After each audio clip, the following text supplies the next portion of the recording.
Perkenalkan nama saya Larasati Nurul Aisyah dengan NIM 23104110028. Di sini saya akan membawakan tentang hoaks dan misinformasi bagaimana media massa menghadapinya. Pertama-tama disclaimer, tayangan ini adalah produk hasil dari tugas pada mata kuliah Media dan Jurnalistik di Prodi Ilmu Komunikasi, Fakultas Ilmu Sosial dan Ilmu Politik, UPN Veteran Jakarta. Apabila ada hal yang tidak tepat dalam penyampaian, pembuatan konten terbuka untuk menerima masukan atau diskusi dari pihak lain. Terima kasih.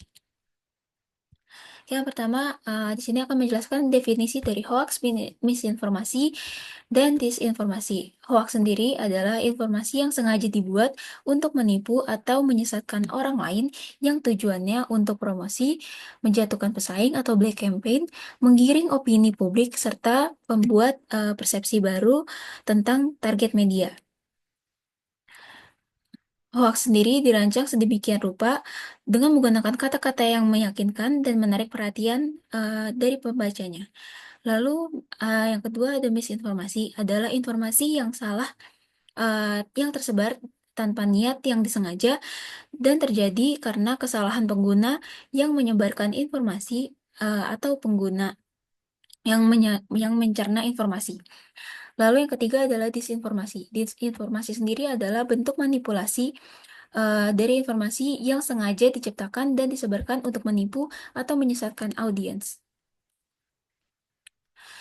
Nah, dikutip dari jurnal Rahadi pada tahun 2017 yang berjudul Perilaku Pengguna dan Informasi Hoaks di Media Sosial, terdapat beberapa contoh hoaks yang seperti yang saya tampilkan di layar.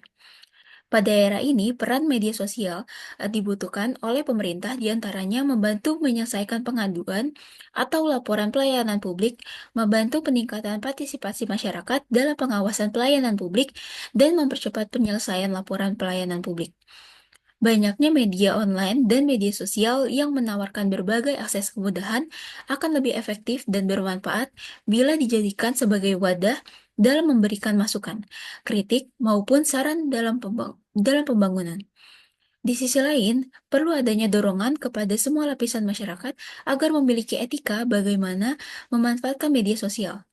Banyak sekali pengguna media sosial yang memanfaatkan media ini untuk hal-hal yang sifatnya negatif dan dapat merugikan semua pihak, baik itu pemerintah maupun dari masyarakat itu sendiri. Di sini ada dampak hoax dan misinformasi. Yang pertama ada dampak sosial. Nah, hoax dan disinformasi yang tersebar dapat menyebabkan perpecahan, kepanikan, dan ketidakpercayaan dalam masyarakat yang merugikan. Seperti contohnya aja hoax vaksinasi COVID-19 mengandung microchip dengan tujuan untuk memonitor masyarakat. Hoax ini menyebabkan ketidakpercayaan kepada program kesehatan masyarakat serta pemerintah yang dapat berakibat masyarakat memiliki resiko yang lebih tinggi tertular penyakit. Lalu ada dari dampak politiknya.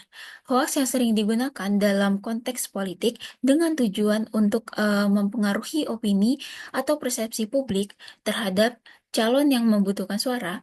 Misalnya aja kasus yang terjadi di Tanjung Priok di mana terdapat hoax surat yang sudah dicoblos. Hal ini menyebabkan masyarakat yang mendengar menjadi tidak percaya kepada pihak KPU dan pihak yang tercoblos dalam surat. Lalu ada dampak dari ekonominya. Hoax atau mix informasi juga dapat menyebabkan pasar saham menurun atau naik secara signifikan. Karena jika suatu berita mengandung informasi yang negatif akan suatu perusahaan, saham dari perusahaan tersebut dapat turun secara drastis akibat dari informasi yang beredar. Berikut ada peran media massa sendiri dalam menangkal hoax dan misinformasi. Yang pertama itu ada peningkatan akurasi berita dengan yang pertama verifikasi fakta dengan memastikan semua informasi yang diperiksa kebenarannya sebelum dipublikasikan. Lalu yang kedua adalah sumber terpercaya, menggunakan sumber yang kredibel dan dikenal untuk mendukung dari laporan. Lalu ada edukasi publik. Yang pertama ada kampanye literasi media, yaitu dengan mengadakan program untuk meningkatkan kemampuan masyarakat dalam mengenali hoaks dan misinformasi. Yang kedua adalah perpaduan dari verifikasi. panduan dari verifikasi, yaitu menyediakan panduan tentang cara memverifikasi informasi secara efektif. Lalu yang terakhir adalah kolaborasi dengan platform digital. Yang pertama adalah identifikasi konten palsu, yaitu dengan bekerja sama dalam mengidentifikasi dan menandai konten yang dianggap hoax. Lalu yang kedua adalah menghapus konten berbahaya dengan mengembangkan mekanisme untuk menghapus informasi yang terbukti salah secara cepat. Berikut adalah membangun daya kritis dari masyarakat. Yang pertama adalah memeriksa sumber informasi. Masyarakat harus diajarkan untuk selalu memeriksa kredibilitas sumber sebelum mempercayai dan membagikan informasi. Ini termasuk mencari tahu siapa yang menerbitkan informasi tersebut dan apa latar belakangnya. Lalu yang kedua adalah berpikir kritis, di mana pengembangan kemampuan berpikir kritis sangatlah penting. Masyarakat perlu diajarkan untuk mempertanyakan asumsinya, mengevaluasi argumen, dan tidak menerima informasi begitu saja. Lalu yang terakhir adalah mendorong diskusi kritis, di mana dengan membuat ruang untuk diskusi di komunitas tentang hoaks dan misinformasi dapat membantu meningkatkan kesadaran kolektif. Forum diskusi, seminar, ataupun workshop dapat menjadi platform yang baik untuk berbagi pengetahuan dan pengalaman. Kesimpulannya adalah hoaks dan misinformasi merupakan tantangan yang kompleks dan sangat berpengaruh dalam membuat dan merubah opini publik, sehingga dibutuhkan kerjasama antara media massa, pemerintah, serta masyarakat dalam mencegah beredarnya berita yang salah. Media massa dan pemerintah dapat meningkatkan akurasi berita, mendidik publik dengan pentingnya literasi media, serta membuat sistem yang dapat mengonfirmasi berita secara langsung. Sementara masyarakat dapat melakukan upaya pencegahan dengan melakukan fitur yang telah disediakan untuk mengonfirmasi berita, serta berpikir kritis agar informasi yang salah tidak tersebar secara luas.